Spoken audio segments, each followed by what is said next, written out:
नमस्कार दोस्तों, स्वागत है आप सभी लोगों का फिर से आज एक नए वीडियो में।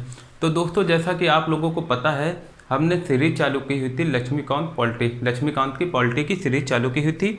क्योंकि ज़्यादातर आप लोग टॉपर से अगर देखेंगे, टॉपर की बात सुनेंगे, तो आप लोगों को समझ में आएगा कि जितने भी टॉपर हैं उन्होंने कहीं ना कहीं जो है लक्ष्मीकांत को बहुत अच्छे से, हालांकि एक बार नहीं 15 से 20 बार रिवीजन किया है। तो इसीलिए लक्ष्मीकांत जो है यूपीएससी या किसी भी एग्जाम के लिए बाइबल की तरह प्रूफ होती है, ठीक, बाइबल की तरह। इसीलिए हमने भी लक्ष्मीकांत की सीरीज स्टार्ट की हुई है। पहले हम लोगों ने थोड़ा सा इंट्रोडक्शन देखा है, जो ऐतिहासिक पृष्ठभूमि है इसकी थोड़ी सी न्यू रखी है, ठीक, जिससे कि आप लोगों को आगे समझ में आए। ये हम लोगों ने देखा था कि जो पॉलिटिक्स है, ठीक, पॉलिटी है, इसका जन्म कहाँ से हुआ, ठीक। हालांकि जन्म तो काफ़ी पहले से हो चुका था, लेकिन रियल मायने में राजनीति का जनक किसे कहा जाता है, ये सब हम लोगों ने देखा था। हम लोगों ने ये देखा कि राज्य किसे कहते हैं, राज्य व्यवस्था का मतलब क्या होता है, ये सब हम लोगों ने दोस्तों समझ लिया था। और जिसने भी ये वीडियो देखने के लिए आए हैं यहाँ पर, वो पहले वो वीडियो देख लेना, ठीक। हालांकि ये देख लीजिए, उसके पहले वो देख लेना। उसमें आप लोगों को ये पता चल जाएगा कि आखिर राज्य व्यवस्था का मतलब क्या होता है। राज्य व्यवस्था में दो है, राज्य व्यवस्था। तो राज्य की डेफिनेशन हम लोगों ने देखी थी कि मोंटेविडियो एक कन्वेंशन हुआ था। कहाँ पर? मोंटेविडियो एक कन्वेंशन हुआ था, जो कि एक स्थान है मोंटेविडियो। कहाँ पर? उरुग्वे देश में। और उरुग्वे देश दोस्तों कहाँ है? वो है साउथ अमेरिका। कहाँ पर? साउथ अमेरिका, दक्षिण अमेरिका का एक देश है। तो सन 1933 में कन्वेंशन हुआ, क्योंकि बहुत से राष्ट्रों के बीच असहमति थी कि आखिर जो राज्य है, मतलब कि जो राज्य है, देश है, उसकी डेफिनेशन क्या है, किसे हम लोग एक देश का दर्जा दे सकते हैं। तो दोस्तों, इसमें 4 बातें निकल के आई थी कि जिसके पास सबसे पहले तो भूभाग होना जरूरी है, सेकंड जनसंख्या, उसमें लोग होना जरूरी है, थर्ड उसकी एक सरकार होना जरूरी है, भैया उसमें कोई शासन कर रहा हो, जो उसको चला रहा हो, ठीक, चला रहा हो, वो जरूरी है। और जो फोर्थ हम लोगों ने, जो कि बहुत बड़ा, मतलब कि बहुत ही ज़्यादा इंपॉर्टेंट पॉइंट था, वो थी सॉवरेनिटी या संप्रभुता। और उसमें संप्रभुता मतलब कि वो अपने आंतरिक और बाह्य निर्णय लेने के लिए स्वतंत्र हो। ये हम लोगों ने अच्छे से समझ लिया था। फिर दोस्तों, इसके बाद हम लोगों ने देखा कि कैसे अंग्रेज़ों, मतलब कि जो ब्रिटिश ईस्ट इंडिया कंपनी थी, कैसे चार्टर एक्ट, मतलब कि चार्टर लेकर वहाँ की महारानी जो एलिजाबेथ प्रथम थी, ठीक, ब्रिटेन की जो महारानी थी, उनसे 15 साल का चार्टर लिया और यहाँ पर जो थे इंडिया में अपना व्यापार स्टार्ट करना चालू कर दिया, ठीक, अपना जो व्यापार था वो स्टार्ट किया। अगर फिर धीरे धीरे जब एक युद्ध होता है प्लासी एक स्थान है दोस्तों, कहाँ पर? पश्चिम बंगाल में एक गांव है, वहाँ पर दोस्तों क्या होता है? प्लासी का युद्ध होता है। क्यों होता है दोस्तों प्लासी का युद्ध?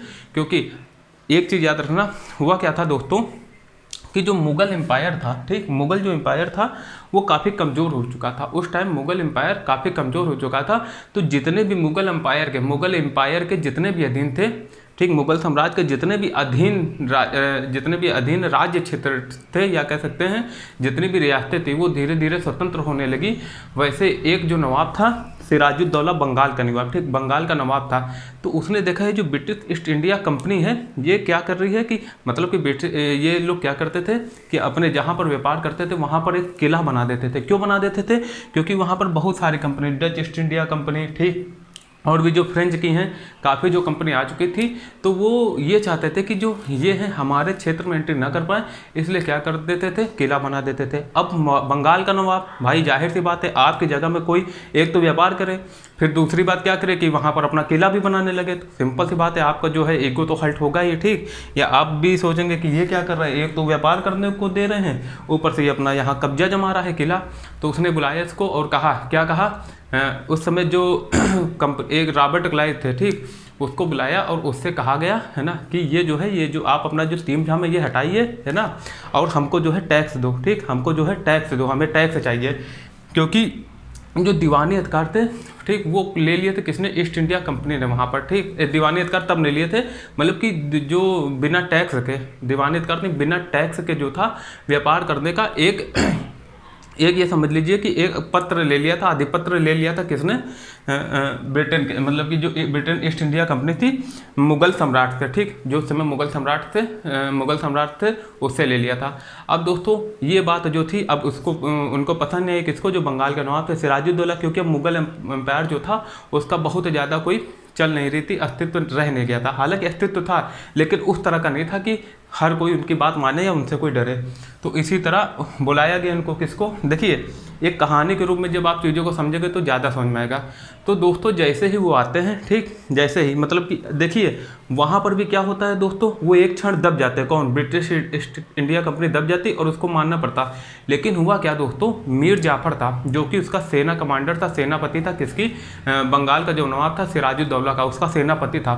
उसने क्या किया दोस्तों, धोखा दे दिया। अब भैया जो सेनापति है, जो सेना को कमांड कर रहा है, वही धोखा दे देगा तो भैया राजा कैसे जीतेगा। वो क्या किया, उसने क्या किया दोस्तों, मिल गया जाके कहाँ पर, वो मिल गया जाके ईस्ट इंडिया कंपनी से, और उस वहाँ शर्त रखी कि ये जो युद्ध है ये आप जीत जाओगे, ठीक, मैं कमांड नहीं करूँगा और अपनी जो टुकड़ी है कुछ रोक दूंगा, है ना, वो लड़ेगी नहीं इनकी तरफ से, और आप जीत जाओगे, लेकिन शर्त ये है कि हमें नवाब बनाना। अब वो तो यही चाहते ही थे, ठीक। तो दोस्तों इसीलिए क्या हुआ था दोस्तों, पहला युद्ध हुआ था किसके बीच, रॉबर्ट क्लाइव और सिराजुद्दौला, बंगाल के नवाब और ब्रिटिश ईस्ट इंडिया कंपनी की तरफ से सिराजुद्दौला, ठीक, किसके बीच, सिराजुद्दौला के बीच हुआ।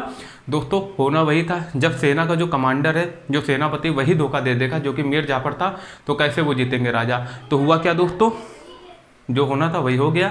हार गए कौन, सिराजुद्दौला जो थे हार गए, और मीर जाफर को क्या किया, बंगाल का नवाब बना दिया गया ईस्ट इंडिया कंपनी की तरफ से, ठीक। और एक हिसाब से वो क्या था दोस्तों, एक पपेट नवाब की तरह थे, पपेट नवाब की तरह थे। फिर होता क्या है दोस्तों, धीरे धीरे मीर जाफर को भी ये चीज़ जो थी खलने लगी कि ये जो था ब्रिटिश, मतलब कि वही चीज़, हर राजा को अपना ईगो जो है हर्ट होगा, क्योंकि उसको जनता के सामने खुद को सुपीरियर साबित करना होता है। तो दोस्तों धीरे धीरे क्या हुआ, फिर मीर जाफर के बाद मीर कासिम आया, जो कि इसका सोनिल्ला था, उसको भी ये बात जो थी वो खटकने लगी। तो दोस्तों होता क्या है, फिर मीर कासिम बुलाता है किसको, मीर कासिम बुलाता है जो उस समय जो मुगल एम्पायर थे, कौन, शाह आलम द्वितीय, ठीक, हालांकि नाम के एम्पायर रह गए थे बस, वो शाह आलम द्वितीय को, और जो अवध के नवाब हैं शुजाउद्दौला, ठीक, और है ना, शुजाउद्दौला और मीर कासिम, शुजाउद्दौला और शाह आलम द्वितीय और जो थर्ड थे मीर कासिम, तीनों ने मिलकर एक संयुक्त सेना समझ गए। और किसके बीच होता है युद्ध, याद रखना, जो प्लासी का युद्ध था कब हुआ, 1757 में, और किसके बीच हुआ दोस्तों, रॉबर्ट क्लाइव और सिराजुद्दौला के बीच। लेकिन अब जो ये युद्ध है ये कहाँ होता है, ये युद्ध होता है बिहार में, एक जगह है बक्सर, कहाँ, बक्सर के युद्ध इसे कहा जाता है। और ये संयुक्त सेना, याद रखना, संयुक्त सेना, जिसमें कौन थे, शाह आलम द्वितीय मुगल के नवाब, सेकंड कौन थे दोस्तों, सेकंड थे अवध के नवाब शुजाउद्दौला, और थर्ड खुद मीर कासिम जो कि बंगाल का नवाब था, ठीक। तीनों ने मिलकर एक ज्वाइंट मिलिट्री अभियान चलाया, मतलब कि एक ज्वाइंट मिलिट्री बनाकर, मतलब कि संयुक्त सेना बनाकर किससे लड़ाई की, उससे किससे लड़ाई की, ईस्ट इंडिया कंपनी से। और उस समय वहाँ पर ब्रिटिश ईस्ट इंडिया कंपनी से कौन लड़ा था, हेक्टर मुनरो। तो याद रखना, जो प्लासी का था वो रॉबर्ट क्लाइव और सिराजुद्दौला के बीच हुआ, और जो ये वाला था बक्सर का युद्ध, ये हुआ 1764 ईस्वी में, किसके और किसके बीच हुआ था दोस्तों, ये दोस्तों हुआ था युद्ध संयुक्त सेना और हेक्टर मुनरो के बीच। और होना वही था दोस्तों, ये युद्ध जो था वो काफ़ी निर्णायक साबित हुआ। क्यों? क्योंकि इसमें भी जो संयुक्त सेना थी वो हार गई, संयुक्त सेना जो थी वो हार गई। और इसके हारते ही दोस्तों 1765 में हुई इलाहाबाद की संधि। याद रखना, एक क्वेश्चन आता है, हालांकि हिस्ट्री का विषय है लेकिन आप लोग सुन लीजिए, ठीक। 1765 को दोस्तों होती है इलाहाबाद की संधि। इसके पहले हमने ये चीज़ कवर कर चुके हैं, ठीक। इसके पहले वाले लेक्चर में वो आप लोग जरूर देखना। और ऐसे चलेगा, एक कहानी के थ्रू जो है चीज़ों को समझा जाएगा, जिससे कि आप लोगों को दिक्कत ना हो। तो दोस्तों होता है फिर 1765 को इलाहाबाद की संधि। और यहीं से दोस्तों क्या होता है, जो ब्रिटिश संधि होती है, ठीक। उसके बाद क्या करता है, जो बहुत से लोगों के ऊपर, मतलब कि अब ब्रिटिश ईस्ट इंडिया कंपनी क्या करती है, ब्रिटिश ईस्ट इंडिया कंपनी अपना जो जुर्माना लेती है, किससे, मतलब कि अपना जो जितना भी नुकसान होता है युद्ध में वो भी लेती है। और शाह आलम द्वितीय को क्या करती है कि तुम नवाब बने रहो, लेकिन फर्जी के नवाब बने रहो, तुमको क्या करेंगे, हम पेंशन देंगे जो भी 20-25 लाख है साल की, और तुम अपना खाली बैठो, ठीक, वहाँ बैठो अपने किले पर, वो संभालो, ठीक, लेकिन शासन हम करेंगे। और होता क्या है दोस्तों, फिर मीर कासिम को बना देते हैं बंगाल का नवाब, फर्जी में, खाली इसलिए कि तुम बैठो, तुमको यहाँ सब जानते हैं बंगाल में, तुमको सब जानते हैं, तुम्हारी बात हल्के फुल्के सुनी भी जाएगी, लेकिन उड़ना मत, उड़ोगे तो हम फिर से तुमको दबा देंगे। और दीवानी के जितने भी अधिकार हैं, मतलब कि कहा गया जितना भी, देखिए एक दीवानी होता है नियामक, उनसे कहा कि जो दीवानी अधिकार है पैसे हम लेंगे, वसूली हम करेंगे, ठीक, टैक्स हम लेंगे, लेकिन जो शासन है वो तुम करो खाली। अब भैया जब पैसा नहीं मिलेगा तो शासन कहाँ से होगा, पैसे तो अच्छा शासन होगा।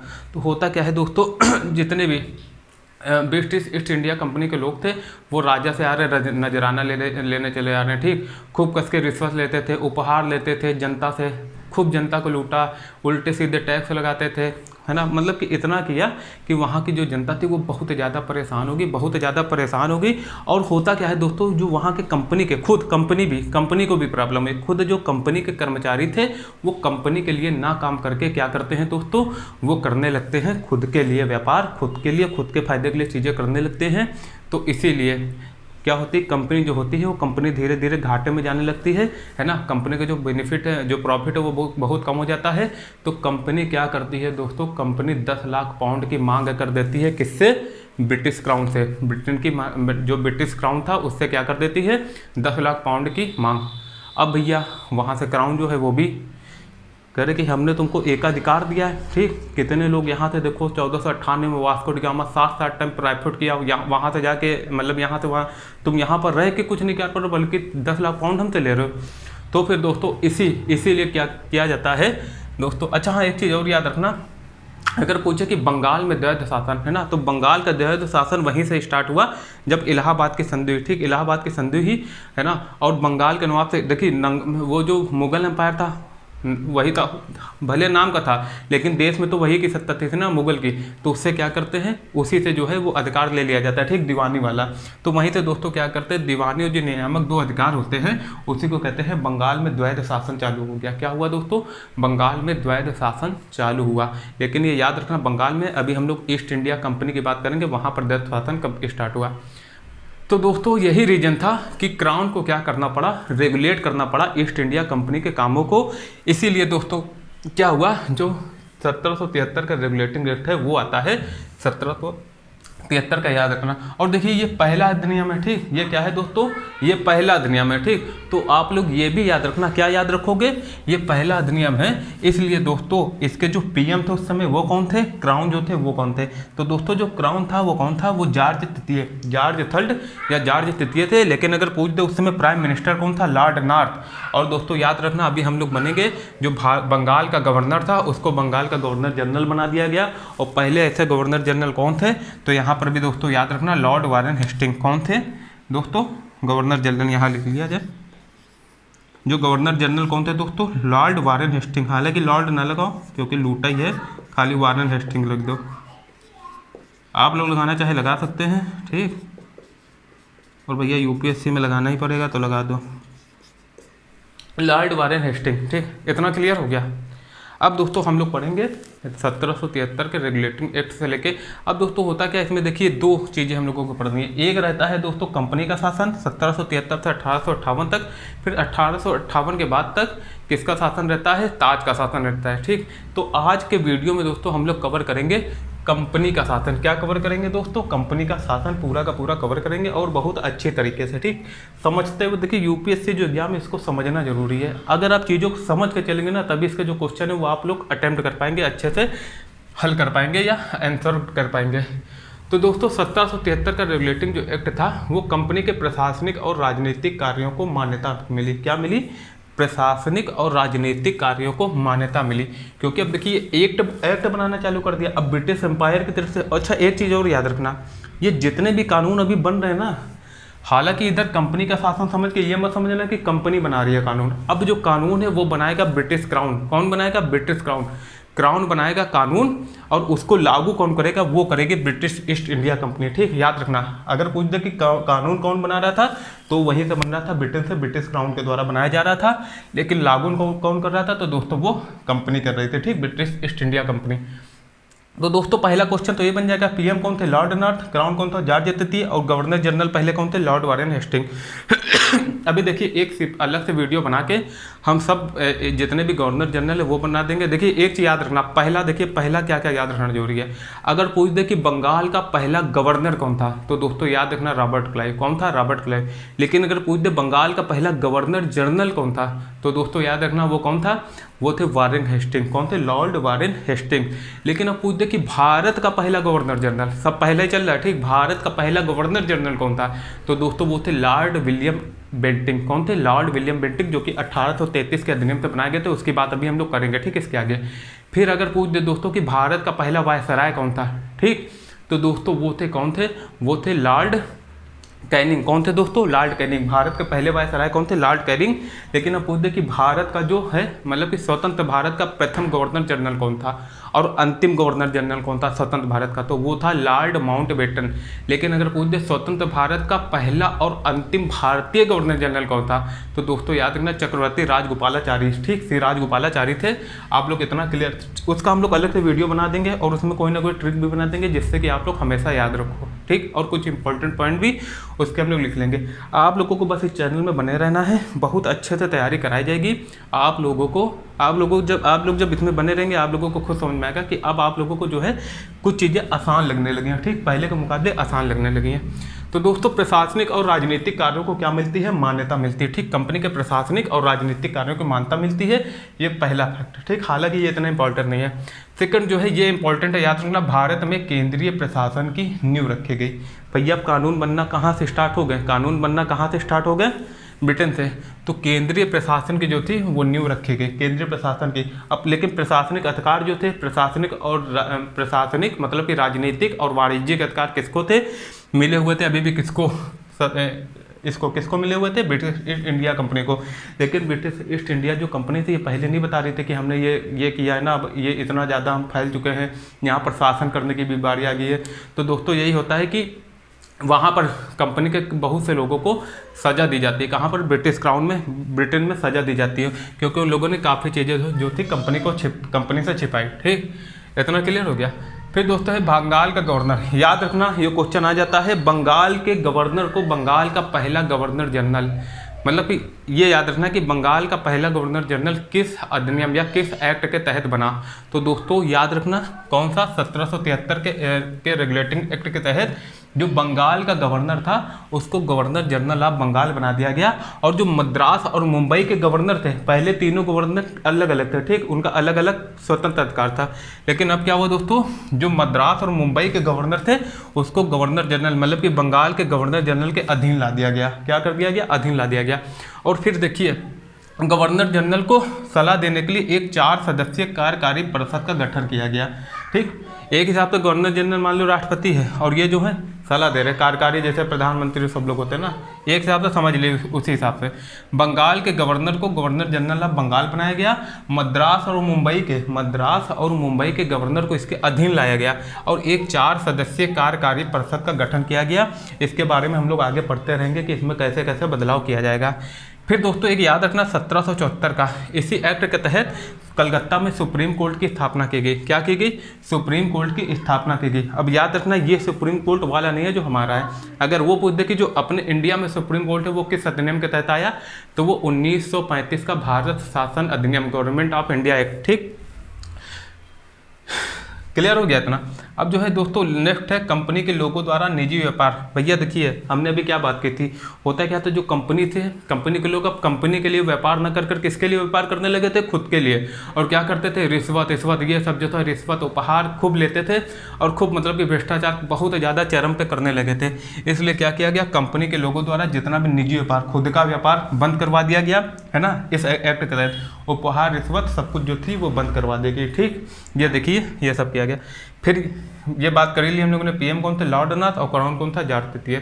फिर दोस्तों एक एक्ट आता है 1781 का सेटलमेंट एक्ट। ठीक, सेटलमेंट एक्ट जो कि ईस्ट इंडिया कंपनी मतलब ये जो 1773 का रेगुलेटिंग एक्ट था, ठीक, इसकी कमियों को दूर करने के लाया गया था। बहुत ज़्यादा इंपॉर्टेंट नहीं है इसलिए उसको हम लोग छोड़ के क्या पढ़ेंगे। जो इसके बाद आता है 1784 का पिट्स इंडिया एक्ट। अच्छा, इसका नाम पिट्स इंडिया एक्ट क्यों रखा गया? तो दोस्तों याद रखना उस समय ब्रिटेन के पीएम कौन थे? वो थे बिलिये पिट्स द यंगर, है ना। तो इन्हीं के कारण जो इसका नाम था वो क्या रखा गया? 1784 का पिट्स इंडिया एक्ट। क्या रखा गया? Pitt's India act. ठीक, इतना क्लियर हो गया। और दोस्तों याद रखना जो क्राउन थे वो कौन थे? अभी जॉर्ज तृतीय थे। ठीक, वो अभी जॉर्ज तृतीय थे। अब जब बदलेंगे हम लिख देंगे। ठीक, अब इसके बाद देखिए इसमें क्या क्या होता है। कंपनी के राजनीतिक और वाणिज्यिक कार्य पृथक पृथक कर दिए गए। बोर्ड ऑफ कंट्रोलर और बोर्ड ऑफ डायरेक्टर। अब दोस्तों ये देखिए बोर्ड ऑफ जो डायरेक्टर वर्ड आया है इसको समझना भी जरूरी है।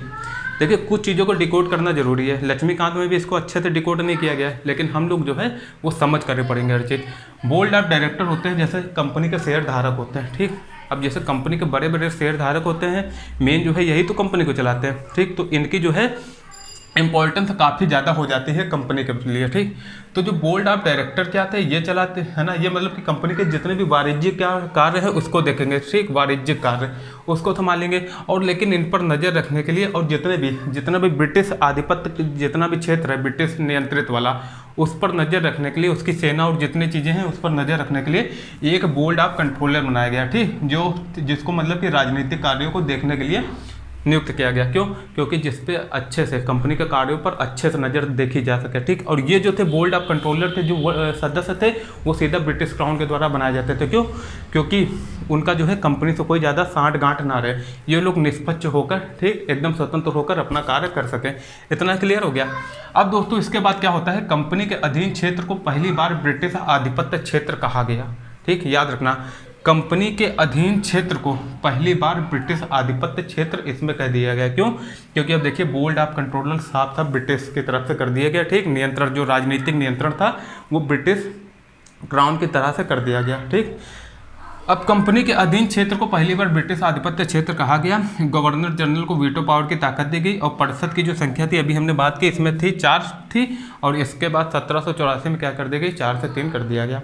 अब दोस्तों इसका क्या कीजिए, आप लोग जल्दी से स्क्रीनशॉट ले लीजिए और इसका स्क्रीनशॉट जरूर ले लीजिए। इससे बहुत सी चीज़ें जो हैं, मतलब काफ़ी जो चीज़ें हैं वो लक्ष्मीकांत में नहीं कवर की गई हैं, लेकिन हमने इस पर कवर कर दिया है। इसका आप लोग स्क्रीनशॉट ले लीजिए। इसके बाद हम लोग नेक्स्ट देखेंगे, ठीक। 1786 का अधिनियम देखेंगे जिसमें लॉर्ड कॉर्नवालिस आता है। इसका आप लोग स्क्रीनशॉट ले लीजिए, फिर उस पर हम लोग बात करते हैं।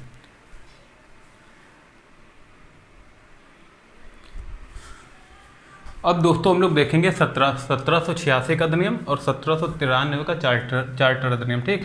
अब इधर से देखिए चार्टर अधिनियम चालू हो जाते हैं, फिर ये 20-20 की गैप के बीच में आएंगे, जैसे 1793 के बाद 1813, फिर 1833, फिर 1853, उसके बाद हालांकि 1873 आना चाहिए, लेकिन फिर आप सभी को पता होगा 1857 की क्रांति के बाद जो कंपनी का प्रशासनिक और व्यापारिक एकाधिकार था, व्यापारिक एकाधिकार तो 1833 में समाप्त कर दिया जाता है, लेकिन जो प्रशासनिक अधिकार था वो भी पूर्णतः समाप्त कर दिया जाता है। अब जो है पूरी तरह से जो सत्ता है भारत की वो ब्रिटिश क्राउन के अधीन आ जाती है। अब नियम भी वही बना रहा है और लागू भी वही करेगा, ठीक। अब देखिए ये भी हम लोग आके देखेंगे, लेकिन अभी हम लोग लाइन से चलते हैं। 1786 का अधिनियम जो था, तो दोस्तों इसमें क्या, इसमें जो बंगाल का गवर्नर जनरल था वो कौन था, लॉर्ड कॉर्नवालिस। तो लॉर्ड कॉर्नवालिस के एक क्वेश्चन आ जाता है कि स्थायी बंदोबस्त, ठीक, किसने स्टार्ट किया। तो दोस्तों लॉर्ड कॉर्नवालिस ने स्थायी जो बंदोबस्त है वो स्टार्ट किया। अब इसकी जो कहानी है वो हम लोग पढ़ेंगे, क्या वो हम लोग पढ़ेंगे हिस्ट्री में, कि आखिर ये स्थायी बंदोबस्त, ठीक, महलवाड़ी जो सिस्टम था, रोयत वाली जो सिस्टम था, ये क्यों लाया गया दोस्तों। क्योंकि ब्रिटिश को धीरे धीरे जो जितने भी क्षेत्र थे भारत को, उसको अपने अधीन लाना था। क्या करना था, अपने अधीन लाना था, ठीक। और वो डायरेक्ट लड़ता तो भारत की जनसंख्या कितनी थी, हिंसा बढ़ सकती थी, ठीक, कुछ भी हो सकता था। इसलिए धीरे धीरे आप लोग देखेंगे कि जो जितने भी गवर्नर जनरल थे, कुछ थोड़े बहुत अगर एक आध को छोड़ दिया जाए, तो जितने भी गवर्नर जनरल थे वो कुल मिला के भारत पर राज करके और भारत की जितनी भी संपदा है उसको यहाँ की संपदा को बहुत बुरी तरीके से, ठीक, बहुत बुरी तरीके से लूटना नहीं, मतलब कि देखिए कैसे कूटनीतिक तरह से लूटकर अपने देश में ले जाना था, और अपने देश को जो था वो समृद्ध कर रहे थे धीरे धीरे। और भारत, ये सब जो है हिस्ट्री का विषय है, हम लोग उसमें समझेंगे। जब मॉडर्न हिस्ट्री हम लोग पढ़ेंगे तो एक एक शब्द बहुत अच्छी तरीके से पढ़ेंगे, कहानी की तरह पढ़ेंगे, जिससे कि आप लोगों को अच्छे से समझ में आए। तो दोस्तों याद रखना बंगाल का, अच्छा इसको क्यों बनाया गया दोस्तों, ठीक। अब देखिए ये इतना इम्पोर्टेंट था कि इसने आने के लिए, भारत में गवर्नर जनरल बनने के लिए अपनी 2 शर्तें रखी। क्या रखी थी दोस्तों, एक तो सेनापति, मतलब कि कमांडर इन चीफ का पद उसे दिया जाए, मतलब कि उसे सेनापति बना दिया जाए, ठीक। और जितना भी, मतलब ये जो परिषद का निर्णय हम लोगों ने पढ़ा था कि जो परिषद था, गवर्नर जनरल को सलाह देने के लिए परिषद रखी गई थी 4 सदस्यीय, 1773 में पढ़ा था, ठीक। तो इसने एक शर्त याद रखी कि जो परिषद का निर्णय है उसको ना मानने का या उसको अधिभावी करने का जो अधिकार है उसको दिया जाए, ठीक, अधिकार उसको दिया जाए। और ये जो लॉर्ड कॉर्नवालिस था ये काफ़ी एक्सपीरियंस व्यक्ति था, ठीक। ये इसने बहुत जगह अमेरिका में जाकर अपना अच्छा प्रदर्शन किया था, हालांकि अमेरिका में सक्सेसफुल नहीं हुआ, लेकिन बाकी जगह में ये काफ़ी सक्सेस हुआ था। इसलिए जो था इसको भारत में भेजा गया था, ठीक, भारत में भेजा गया था। और इसी रीजन से काफ़ी एक्सपीरियंस था, तो इसकी जो शर्तें थी वो आराम से मान ली गई थी। इसने कहा था मुझे जो था मुझे सेनापति या कमांडर इन चीफ का पद दिया जाए और परिषद के निर्णय को ना मानने की जो शक्ति है वो भी हमें दिया जाए, ठीक, हमें दिया जाए। इतनी सी कहानी थी 1786 का अधिनियम का। याद रखना इस समय कौन था गवर्नर जनरल, लॉर्ड कॉर्नवालिस। फिर दोस्तों आता है 1793 का चार्टर अधिनियम, ठीक, चार्टर अधिनियम आता है। और इसमें दोस्तों क्या होता है, लॉर्ड कॉर्नवालिस की जो शक्तियाँ थी उसका विस्तार कर दिया जाता है। कहाँ, जो हम लोगों ने पढ़ा था बिहार, वो मद्रास और जो बम्बई के जो गवर्नर थे, ठीक, और जितने भी प्रेसिडेंसी थे उनके ऊपर जो लॉर्ड कॉर्नवालिस की जो शक्तियाँ थी उनका विस्तार कर दिया गया, ठीक, लॉर्ड कॉर्नवालिस के, ठीक, उनका निर्णय न मानना या उन पर अधिकार जो था वो बढ़ा दिया गया। और जो सेकंड था वो वेतन भारतीय राजस्व द्वारा। देखिए जो यहाँ पर कंपनी के कर्मचारी थे उसको तो भारतीय राजस्व से वेतन दिया ही जा रहा था, लेकिन अब हुआ क्या दोस्तों, ये जो बोर्ड ऑफ कंट्रोलर थे ये कहाँ से नियुक्त होते थे, ये ब्रिटिश क्राउन द्वारा, ठीक, वहाँ से। तो अब जो इनको भी जो वेतन था वो कहाँ से दिया जाने लगा, वेतन भारतीय राजस्व द्वारा दिया जाने लगा। देख लीजिए कैसे भारत का किया जा रहा है, लूटा जा रहा है। अब जो कंपनी का जो एकाधिकार था वो देखिए हर बार जो है 20 वर्ष का बढ़ाया जा रहा है। 1813 में क्या किया जाएगा, ये कम कर दिया जाएगा, कंपनी के व्यापारिक अधिकार कम किया जाएगा और जो प्रशासनिक अधिकार है उसको 20 वर्ष के लिए बढ़ा दिया जाएगा। फिर दोस्तों 1833 में जो कंपनी का जो एकाधिकार है वो एकदम खत्म कर दिया जाएगा। अब एक चीज़ इसमें याद रखना, और क्या होता है, कंपनी को क्या किया गया, कंपनी को एक ताकत और देगी, क्या, कि कंपनी जो थी अब किसी को भी, कंपनी जो थी अब किसी को व्यापार करने की अनुमति दे सकती थी, ठीक, किसी को व्यापार करने की अनुमति।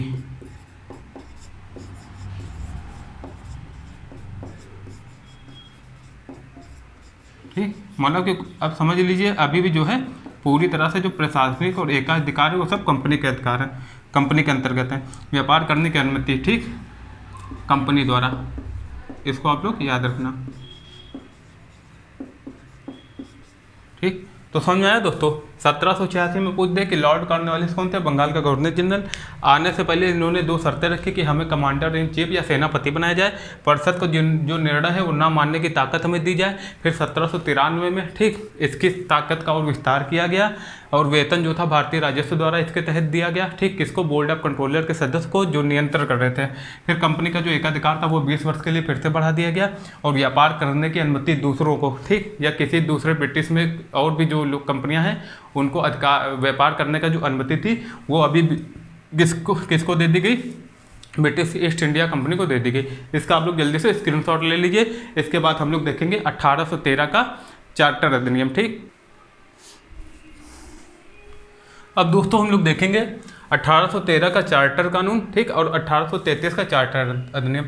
देखिए इससे पहले जितने भी कानून थे उसको कानून कहा गया, ठीक, चार्टर कानून कहा गया, ठीक, या नियामक कहा गया, ठीक, नियामक। लेकिन जो बाद में 1833 में होता क्या है दोस्तों, बंगाल के गवर्नर जनरल को भारत का गवर्नर जनरल बना दिया गया। क्या बना दिया गया, भारत का गवर्नर जनरल बना दिया गया। इसलिए अब देखिए जब नया चेंज होगा, है ना, कुछ देखिए बंगाल के गवर्नर जनरल को बहुत ज़्यादा ताकत दी जा रही है, तो सिंपल सी बात है अब जो कानून बनाएंगे उसको एक्ट कर दिया गया, अधिनियम कर दिया गया, क्या कर दिया गया, अधिनियम कर दिया गया, ठीक। बस इतना सा अंतर है जो कि बहुत ज़्यादा इंपॉर्टेंट नहीं है। अब देखिए 1813 में होता क्या है, इसमें देखिए ये पूछ देता है कि इस समय गवर्नर जनरल कौन था, तो दोस्तों याद रखना मिंटो प्रथम। 1813 के समय जो गवर्नर जनरल था वो कौन था दोस्तों, वो था मिंटो प्रथम। कौन था, मिंटो प्रथम, याद रखना। फिर जो कंपनी का इसमें होता क्या है, देखो इसके पीछे की कहानी है जो कि हम लोग हिस्ट्री में विस्तार से पढ़ेंगे। कंपनी का व्यापारिक एकाधिकार जो था, देखिए इसमें बताया गया है लक्ष्मीकांत में कि खत्म कर दिया गया, लेकिन खत्म नहीं किया गया, इसको कम किया गया, ठीक। याद रखना ये स्टेटमेंट, यूपीएससी जो एक स्टेटमेंट जो है अच्छे से देखती है ना, देती है। कंपनी के व्यापारिक एकाधिकार को कम किया गया, लेकिन पूर्णतः समाप्त किस में किया गया, 1833 में। अच्छा ये कम क्यों किया गया दोस्तों, होता क्या है, यूरोप में पुनर्जागरण तब हो रहा था, है ना, पुनर्जागरण। तो होता क्या था, हम लोगों ने बात की, जब हम लोग हिस्ट्री पढ़ेंगे तो हम लोग देखेंगे कैसे नए नए आविष्कार हो रहे थे, ठीक। अब नई नई मशीनें बननी स्टार्ट हो गई थी, पहले माल कम बन पा रहा था। अब क्या होता था, ब्रिटेन में जितने भी नए नए उद्योग स्टार्ट हुए, ठीक, नई नई कंपनियां और भी बहुत सारी बन गई, नई नई मशीनों का निर्माण हुआ। अब होता क्या था, जो कच्चा माल था उससे बहुत ज़्यादा मात्रा में, मशीन से भैया ज़्यादा मात्रा में आसान हो गया काम, अब ज़्यादा सामान बनने लगे। अब होता क्या था, वो ज़्यादा सामान को बेचने के लिए ब्रिटेन में उतने लोग तो थे नहीं, अब चाहिए था क्या, बाहर मतलब खुला व्यापार करने के लिए उन्हें भारत के साथ व्यापार करने के लिए एक अनुमति चाहिए थी, क्योंकि वो जो जितना माल इतनी ज़्यादा मात्रा में बन रहा था, क्योंकि वहाँ पर जो था वो उतने लोग नहीं थे कि वो लोग सबको अच्छे से जो है ज़्यादा मात्रा में बनाकर बेच सके। तो उनको क्या चाहिए था, एक विश्व व्यापार में बढ़ने के लिए उनको क्या चाहिए था, उनको भी अधिकार चाहिए था। तो होता क्या था दोस्तों, एक दो लोग अगर ब्रिटिश क्राउन पर दबाव डाले तब तो ठीक है, और भारत क्या था, सबको पता था कि भारत जो है व्यापार के लिए काफ़ी ज़्यादा अच्छा क्षेत्र है, ठीक। तो क्या हुआ, ये लोग जितने भी लोग थे, नए नए जितने भी कंपनी वाले थे, इन्होंने क्या किया, जो क्राउन था उस पर दबाव बनाना स्टार्ट कर दिया। जब उन पर दबाव बनाना स्टार्ट किया तो दोस्तों हुआ क्या, क्राउन को ये निर्णय लेना ही पड़ा। इसलिए दोस्तों बस यही रीजन था कि जो कंपनी का व्यापारिक एकाधिकार था उसको कम किया गया। एक हिसाब से ये भी समझ सकते हैं कि समाप्ति कर दिया गया। क्यों? क्योंकि सिर्फ चीन व चाय के साथ जो व्यापार था, व्यापारिक जो एकाधिकार था, व्यापारिक एकाधिकार जो था,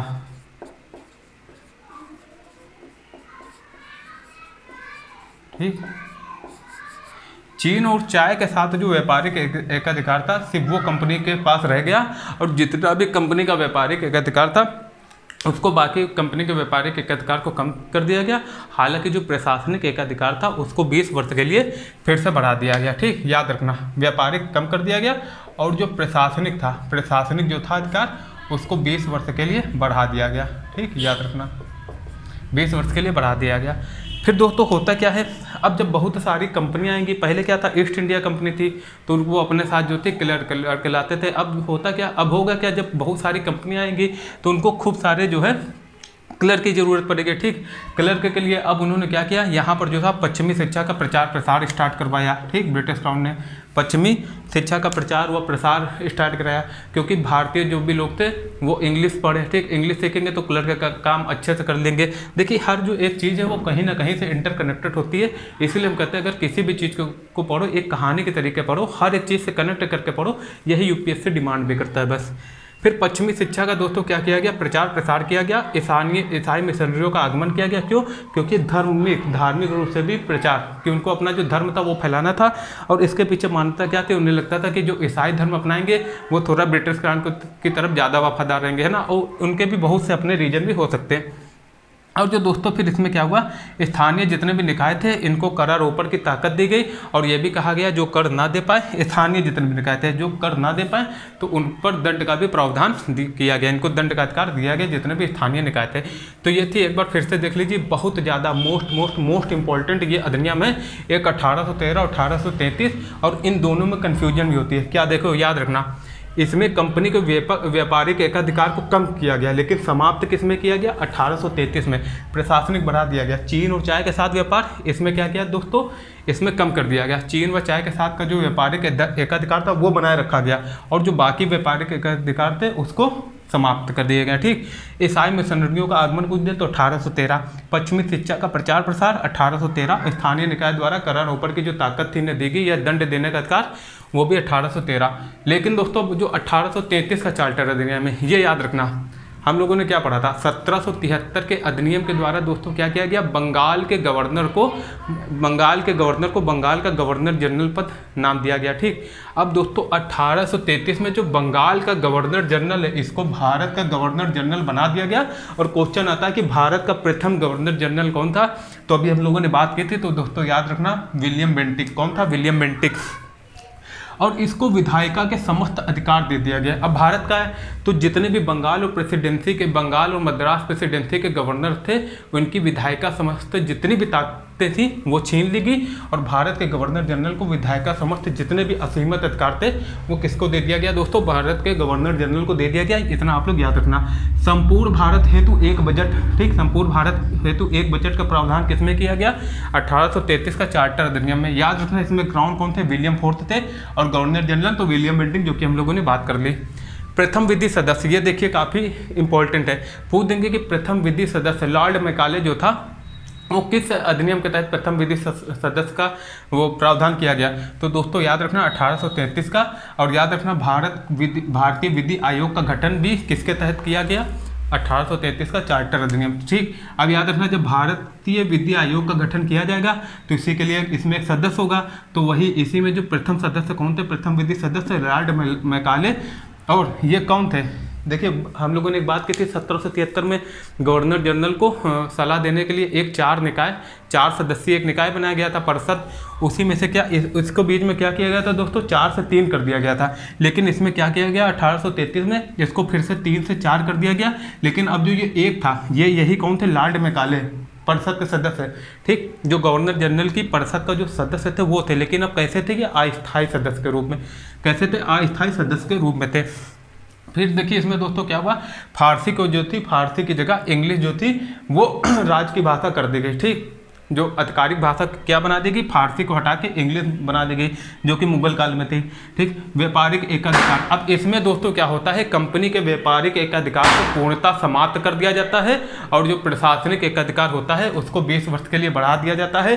फिर हम लोग देखेंगे 1853 में अनिश्चित समय के लिए प्रशासनिक एकाधिकार को बढ़ाया जाता है। फिर उसके बाद 1857 की क्रांति आ जाती है, पता ही होगा आप लोगों को। और इसमें देखना दोस्तों दास प्रथा को समाप्त करने का श्रेय किसको जाता है, विलियम बेंटिक को जाता है। ये क्वेश्चन काफी आ जाता है तो याद रखना। ठीक, फिर से एक बार रिवीजन कर लो क्योंकि दोनों बहुत इंपॉर्टेंट अधिनियम है। 1813 का अधिनियम, इसमें याद रखना दोस्तों कंपनी के व्यापारिक एकाधिकार को कम किया गया। ठीक, कम किया गया और चाय व चीन के साथ जो व्यापारिक एकाधिकार है इसको छोड़ के बाकी जितने भी व्यापारिक एकाधिकार थे उसको समाप्त कर दिया। क्यों, क्योंकि हम लोगों ने अभी बात की, क्या बात की हमने कि ब्रिटेन में जो था, ब्रिटेन में नई नई कंपनियां जो थी वो जो थी वर्चस्व में आ गई। ठीक, नई नई कंपनियां आई, नई नई मशीनों का आविष्कार हुआ। जब नई नई मशीनें बनेगी तो ज़्यादा मात्रा में सामान बनेंगे, ज़्यादा मात्रा में सामान के लिए उन्हें बड़े बाजार की आवश्यकता होगी, जो कि ब्रिटेन में उन्हें कम पड़ रहा था। उसके लिए उन्होंने क्या किया, क्राउन पर दबाव डाला। जब क्राउन पर दबाव डाला गया तो क्राउन ने क्या किया दोस्तों, कंपनी के एकाधिकार को भारत के लिए समाप्त, मतलब कि भारत के लिए समाप्त कर दिया। एकाधिकार जो कंपनी का था वो भारत में समाप्त किया। सिर्फ चीन व चाय के साथ व्यापारिक एकाधिकार को बनाए रखा गया। ठीक, जो कि हम लोग पढ़ेंगे कि 1833 में ये भी जो था ये भी पूर्णतः समाप्त कर दिया गया। ईसाई मिशनरियों का आगमन हुआ। क्यों हुआ दोस्तों, क्योंकि उनके पीछे अपनी एक, और देखिए जब हम लोग हिस्ट्री पढ़ेंगे तो हम लोग देखेंगे कैसे ये जो छोटे छोटे रीजन थे, स्थायी बंदोबस्त, महलवादी सिस्टम है ना, और ये जो था ईसाई मिशनरियों का आगमन, पश्चिमी शिक्षा का प्रचार प्रसार, ये सब धीरे धीरे कैसे 1857 की क्रांति का कारण बने। यही क्वेश्चन आ जाता है मेंस में लिखने को। ठीक, एक बार आया था कि खाली जो वो मंगल पांडे वाला केस था वही सिर्फ नहीं था, और भी जो छोटी छोटी जो आग भड़क रही थी वो भी जो थी 1857 की क्रांति का रीजन था। अब स्थानीय निकाय द्वारा करारोपण की ताकत 1813। फिर दोस्तों 1833 का जो चार्टर अधिनियम था, है ना, उस समय क्राउन कौन था दोस्तों, William fourth. Governor general of India कौन था, विलियम बेंटिक। बंगाल के गवर्नर जनरल को भारत का गवर्नर जनरल पद किसके द्वारा बनाया गया, 1833 के अधिनियम के द्वारा। याद रखना इसको अधिनियम क्या कहा गया। ठीक, बाकी को क्या कानून कहा जाता था या नियामक कहा जाता था। विधायिका के समस्त अधिकार दोस्तों किसको दे दिए गए, भारत के गवर्नर जनरल को। बंगाल, मद्रास और बम्बई प्रेसिडेंसी के विधायिका समस्त जितने भी अधिकार थे वो छीन लिए गए, और जितने भी अधिकार थे विधायिका समस्त असीमित अधिकार किसको दे दिए गए, भारत के गवर्नर जनरल को। याद रखना पहला कौन था, विलियम बेंटिक। संपूर्ण भारत हेतु एक बजट का प्रावधान किया गया। प्रथम विधि सदस्य, भैया इसी के तहत क्या किया गया, भारतीय विधि आयोग का गठन किया गया। और इसी में जो पहले विधि सदस्य थे जो कि गवर्नर जनरल परिषद के अस्थायी सदस्य के रूप में भी थे, वो कौन बने, लॉर्ड मैकाले। फारसी को इंग्लिश में, फारसी को हटा के इंग्लिश जो थी वो आधिकारिक भाषा बनाई गई। दास प्रथा का अंत किया गया। कंपनी के व्यापारिक एकाधिकार को समाप्त किया गया। और एक बात याद रखना, लॉर्ड मैकाले ने क्या किया, सिविल सर्विस हेतु खुली प्रतियोगिता का आरंभ करने की कोशिश की। ठीक, लेकिन दोस्तों हुआ क्या, जो बोर्ड ऑफ डायरेक्टर थे, ठीक, जो कि हम लोगों ने बात की थी, क्या ये कंपनी के शेयर धारक थे। कौन थे, शेयर धारक। इन्होंने क्या किया, इसका विरोध किया तो ये जो थी ये चीज़ आगे नहीं बढ़ पाई। यहाँ से भारतीयों को विश्वास होना स्टार्ट हो गया कि अब हम लोग जो थे वो अंग्रेज के गुलाम बन चुके हैं, क्योंकि यहाँ पर हमको समान अधिकार नहीं दिए जा रहे हैं। बोर्ड ऑफ डायरेक्टर की वजह से क्या किया गया, जो मतलब कि जो वो मिलने थे, अधिकार मिलने थे कहाँ पर, सिविल सेवा के लिए जो खुली प्रतियोगिता का अधिकार था वो जो था वो वहीं पर मतलब कि वो आगे नहीं बढ़ाया गया। तो यहाँ से भारतीयों को अब पता चल गया कि अब जो हम थे ब्रिटिश मतलब कि ब्रिटिश के गुलाम पूरी तरह से बन चुके हैं। उनको यहाँ से, अभी तक तो उन्हें पता ही नहीं था कि हम ब्रिटिश के गुलाम भी हैं, लेकिन यहाँ तो उनको अनुभव होना स्टार्ट हो गया, मतलब कि फेल होना स्टार्ट हो गया कि अब हम गुलाम बन चुके हैं। तो दोस्तों इसका आप लोग स्क्रीनशॉट ले लीजिए जल्दी से। अब एक अधिनियम जो कि कंपनी के शासन के अंतर्गत है 1853 का, है ना, 1853 का चार्टर अधिनियम, वो हम लोग पढ़ते हैं। ठीक, इसका आप लोग स्क्रीनशॉट ले लीजिए। अब दोस्तों बात करेंगे कंपनी द्वारा, ठीक, कंपनी का जो शासन था इसके तहत जो लास्ट अधिनियम था 1853 का चार्टर अधिनियम, इसकी बात करेंगे। उसके बाद दोस्तों सीधा क्राउन के पास डायरेक्ट जो है शासन आ जाएगा। ठीक, कंपनी का जो प्रशासनिक अधिकार है उसको भी पूर्णतः समाप्त कर दिया जाएगा। ठीक, इसमें हालांकि अनिश्चित समय के लिए बढ़ा दिया जाता है, लेकिन बीच में दोस्तों क्या होता है 1857 की क्रांति आ जाती है। इस तहत इसके इसलिए जो है कंपनी के जो प्रशासनिक अधिकार इसको और भी पूर्णतः समाप्त कर दिया जाता है। अब दोस्तों बात करेंगे 1853 के चार्टर अधिनियम में कि इसमें क्राउन कौन था, तो दोस्तों विक्टोरिया थे। कौन थी? विक्टोरिया थे। ठीक, और गवर्नर जनरल कौन था? डलहौजी। ठीक, जिन्होंने डॉक्ट्रिन ऑफ लैप्स की भी शुरुआत की। ठीक, हड़प नीति जिसको कहा जाता है। ठीक, इसके बारे में हम लोग हिस्ट्री में बात करेंगे। तो गवर्नर जनरल के जो परिषद के विधायी व प्रशासनिक कार्य अलग अलग कर दिए। ठीक, अब क्या किया कि जो गवर्नर जनरल की परिषद के विधायी एवं प्रशासनिक जो कार्य थे वो अलग अलग कर दिए गए, या इसलिए हम लोग यहाँ कह सकते हैं कि संसदीय व्यवस्था का आधार रखे गए। ठीक, संसदीय व्यवस्था का आधार रखा गया यहाँ से। ठीक, का आधार जो था यहाँ बनाया गया। ठीक, संसदीय व्यवस्था का दोस्तों यहाँ क्या किया गया? आधार बना गया। ठीक, इतना क्लियर। अब दोस्तों देखिए इसमें क्या क्या किया गया, 6 नए पार्षद जोड़े गए। ठीक, गवर्नर जनरल की जो पार्षद थी उसमें 6 नए पार्षद जोड़े गए। विधान परिषद मतलब कि कुल 6 नए पार्षद जोड़े गए जिन्हें विधान परिषद कहा गया। ठीक, विधान परिषद कहा गया। मैकाले समिति की नियुक्ति की गई। ठीक, मैकाले समिति की नियुक्ति की गई जिसमें सिविल सेवा हेतु खुली प्रतियोगिता जो थी वो लागू की। अब देखिए हमने बात की थी कि जो मैकाले समिति है दोस्तों ये एक अस्थायी सदस्य, मैकाले जो था वो एक अस्थायी सदस्य के रूप में ऐड हुआ था। ठीक, जो गवर्नर जनरल की परिषद थी उसमें 4 सदस्य थे। अब इसको क्या किया गया? पूर्ण सदस्य बना दिया गया। फिर दोस्तों पहली बार केंद्रीय विधान परिषद में स्थानीय प्रतिनिधित्व की आधारशिला रखी गई। क्यों? क्योंकि जो परिषद सदस्य में 6 नए सदस्य ऐड किए गए थे, 6 नए सदस्य, उसमें से बंगाल, मद्रास, मुंबई और आगरा के जो सदस्य थे वो स्थानीय प्रांत सरकारों के द्वारा जो थे वो नियुक्त किए जाते थे, और COD को इसमें प्रांत बनाने का अधिकार दिया गया। ठीक, इतना क्लियर है। अब देखिए याद रखना एक चीज़ याद रखना पहले, अच्छा इसको आप लोग अच्छे से देख लीजिए। ठीक,